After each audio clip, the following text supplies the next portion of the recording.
जब नाश मनुज पर छाता है सबसे पहले विवेक मर जाता है। और वही विवेक पाकिस्तान का मर गया जब उसने दिल्ली पर हमला करने की नापाक कोशिश कर दी। भारतीय फौज ने वो हमला तो नहीं होने दिया, लेकिन पाकिस्तान ने अपने आतंकी इतिहास में मानो अपने ताबूत में आखिरी कील को ठोक दिया, क्योंकि उसके बाद भारत का जो जवाब है वो पाकिस्तान को सदमे में ला चुका है।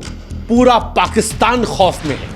वो जो भारतीय टीवी चैनल्स का मजाक उड़ाते हुए फेक न्यूज की बात कर रहे थे, वो सारी न्यूज अब सच है, क्योंकि लाहौर से लेकर इस्लामाबाद, रावलपिंडी सब इस वक्त धुआं धुआं हो चुके हैं, धुआं धुआं हो चुके हैं। भारत ने पाकिस्तान को वो जवाब दिया है जो तारीख में पाकिस्तान की कौम भूल नहीं पाएगी। आप पाकिस्तान के टीवी चैनल्स खोल लीजिए, आप पाकिस्तान के नेताओं को सुन लीजिए, या पाकिस्तान में DGISPR के सोशल मीडिया पर बयान सुन लीजिए, उनकी रूह कांपती हुई नजर आ रही है। चेहरे की उड़ी हुई हवाइयां इस बात को बता रही हैं कि पूरा पाकिस्तान कांप रहा है उस नापाक ख्याल से जो उसने दिल्ली पर हमला करने की सोच ली।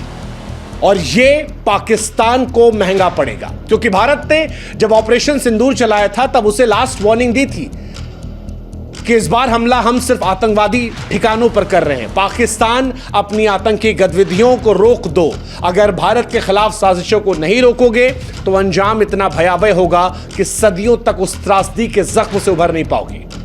पाकिस्तान नहीं माना। पहले जम्मू, पंजाब, राजस्थान में ड्रोन से आतंकवादी हमला करके हिंदुस्तान के सब्र की कोशिश की, और उसके बाद आधी रात को भारत की राजधानी दिल्ली पर मिसाइल और ड्रोन से हमला करने की नापाक और कभी ना माफ करने वाली साजिश रच दी। यह हमला ताबूत में आखिरी कील था, क्योंकि इसके बाद भारत ने जो कुछ किया वो पाकिस्तान को डरा रहा है। भारत के विश्वस्तरीय एयर डिफेंस सिस्टम ने हरियाणा के सिरसा में पाकिस्तान के अटैक को नाकाम कर दिया, लेकिन इसके थोड़ी देर बाद भारत ने जो जवाबी कार्रवाई की है वो पाकिस्तान की फौज के मनोबल को चूर चूर कर दी है। दुनिया को भारत की सैन्य ताकत, तकनीकी श्रेष्ठता दिखा दी है। इस्लामाबाद से लेकर लाहौर, लाहौर से लेकर रावलपिंडी और पंजाब में घुसकर भारत ने ऐसी सर्जिकल स्ट्राइक की है कि पाकिस्तान के DGISPR लेफ्टिनेंट जनरल अहमद शरीफ चौधरी रात को 4 बजे प्रेस कॉन्फ्रेंस करने आए। और अगर आधी रात को प्रेस कॉन्फ्रेंस करने कोई आ रहा है तो आप समझ सकते हैं कि घाव बड़ा गहरा रहा। लोगों ने उनकी शक्ल देखकर कहा कि इनको डायपर दे दीजिए, क्योंकि आंसू जो थे वो चेहरे पर आ नहीं रहे थे, लेकिन आत्मा उनकी रो रही थी। उनका चेहरा घबराया हुआ था, आवाज जो थी वो कांपती हुई थी, चेहरे पर हवाइयां उड़ी हुई थी। बौखलाहट ये साफ बता रही थी कि दिल्ली पर नापाक हमले का ख्याल जो है उसका भारत ने कितना करारा जवाब दिया है, कैसा अप्रत्याशित जवाब दिया है, और ऐसा जवाब दिया है कि पूरा पाकिस्तान धुआं धुआं हो गया है। वो जो 10-12 घंटे पहले सोशल मीडिया पर अपनी पीठ ठोक रहे थे, अब कांपती जबान से, डर से सिकुड़े चेहरे और मनोबल के साथ हार का मातम मना रहे थे। पाकिस्तान में रावलपिंडी में जनता जो है वो सड़कों पर उतर आई थी। नेता सोशल मीडिया पर बकवास कर रहे थे, टीवी चैनल में एंकर्स जो हैं वो मरने मारने की बात कर रहे थे, लेकिन उस वक्त भी उनकी जबान जो है लड़खड़ा रही थी। पाकिस्तान ने कोशिश की उसके बाद भारत पर अटैक करने की, लेकिन भारत का एयर डिफेंस सिस्टम पाकिस्तान को शर्मिंदा कर रहा है, और पाकिस्तान ने चाइना से जो सामान खरीदा था वो भी उनको शर्मिंदा कर रहा है। लाहौर का पूरा एयर डिफेंस सिस्टम खत्म हो चुका है, और साथ ही खत्म हो चुका है पाकिस्तान के 3 प्रमुख एयरबेस, नूर खान एयरबेस रावलपिंडी का, रफीकी एयरबेस शोरकोट का, और मुरीद एयरबेस चकवाल का। इन तीनों जगहों को हिंदुस्तान ने खत्म कर दिया। यहां पर जितने सामान थे, हथियार थे, रडार सिस्टम था, वो सब कुछ धुआं धुआं हो गया। और ये सब कुछ इसीलिए क्योंकि पाकिस्तान दिल्ली को निशाना बना रहा था। अभी तक बॉर्डर एरियाज में लड़ाई चल रही थी, लेकिन पाकिस्तान ने अब तक की अपनी सबसे बेवकूफ़ी और आत्मघाती साजिश को अंजाम दिया। दिल्ली पर आप ड्रोन से अटैक करेंगे, बैलिस्टिक मिसाइल दगाएंगे, दिल्ली पर जहां संसद है, रक्षा मंत्रालय है, अहम जगह है। क्या मकसद था दिल्ली पर हमला करने का? भारत को नुकसान पहुंचाना, दुनिया में बदनामी, नागरिकों में दहशत फैलाना। खबर तो यहां तक है कि कुछ चीन और आतंकी संगठनों ने मिलकर चाल चली थी। हालांकि इसको लेकर जांच पड़ताल जो है वो चल रही है, कितना सच कितना फसाना वो पता लग जाएगा। लेकिन पाकिस्तान ने दिल्ली को निशाना बनाकर भारत की संप्रभुता को जब ललकारने की कोशिश की, लाखों जिंदगियों को खतरे में डालने की कोशिश की, तो यह भारत की उस लाल रेखा को पार करने जैसा था जो भारत नहीं सहने वाला था। भारत ने इसके बाद पाकिस्तान को तबाह कर दिया। भारत ने इस बार जो जवाब दिया है उसने पाकिस्तान को शर्मसार किया है। लेकिन सिरसा में जो हुआ वो भारत के लिए खतरनाक हो सकता था अगर भारत का एयर डिफेंस सिस्टम स्ट्रांग नहीं होता, क्योंकि आधी रात के अंधेरे में आसमान चमक रहा था, धमाकों की आवाजें आ रही थी, मलबा गिरता दिखा। सोशल मीडिया पर लोग हैरान थे। ये तो भारत के देसी मिसाइल सिस्टम की ताकत थी कि सब कुछ काबू में रहा।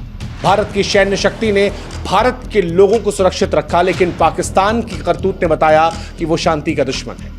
शांति का दुश्मन है। जम्मू में हमला करना, पंजाब में हमला करना, राजस्थान में ड्रोन हमला करना और अब दिल्ली में साजिश करने से पाकिस्तान ने उस फुल फ्लेजेड वॉर को खोल दिया है जो अब तक भारत संकोच कर रहा था। हालांकि भारत ने इस बार भी पाकिस्तान के सैन्य ठिकानों को ही निशाना बनाया है। अभी भी भारत मानो संदेश दे रहा है कि तुम्हारे लोगों पर हम हमला नहीं कर रहे। अभी भी हमने जो तुम्हें बर्बाद किया है वो तुम्हारी फौज के इलाकों को बर्बाद किया है जो जंग में जायज है। लेकिन पाकिस्तान ने जो दिल्ली में हमला करने की कोशिश की थी वो नाजायज थी, पाकिस्तान की तरह। और उसी की वजह से भारत का जवाब ऐसा था कि जब सोशल मीडिया पर वीडियोस आए तो सारे एयरबेस धुआं धुआं थे, आग की लपटें आसमान छू रही थीं। स्थानीय लोग डरे सहमे थे। पेशावर में 5 धमाकों की खबर आई, एक सैन्य गोदाम तबाह हो गया। सियालकोट में पाकिस्तानी सेना के वरिष्ठ अधिकारी जनरल नासिर खान मारे गए। सूत्रों का दावा है कि जजुआ आतंकी संगठनों जैसे लश्कर तैयबा, जैश ए मोहम्मद, इन तमाम ने मिलकर जो साजिशें रची थी, अब पाकिस्तान उसमें फंस चुका है। भारत के स्वदेशी ड्रोन जो है वो उसे तबाह कर रहे हैं और पाकिस्तान पर ऐसा कहर बरप रहा है कि पाकिस्तान परेशान है। पाकिस्तान इसलिए भी परेशान है क्योंकि पाकिस्तान के रडार सिस्टम भारत की ड्रोन को पकड़ नहीं पा रहे, वो पूरी तरह से नाकाम है।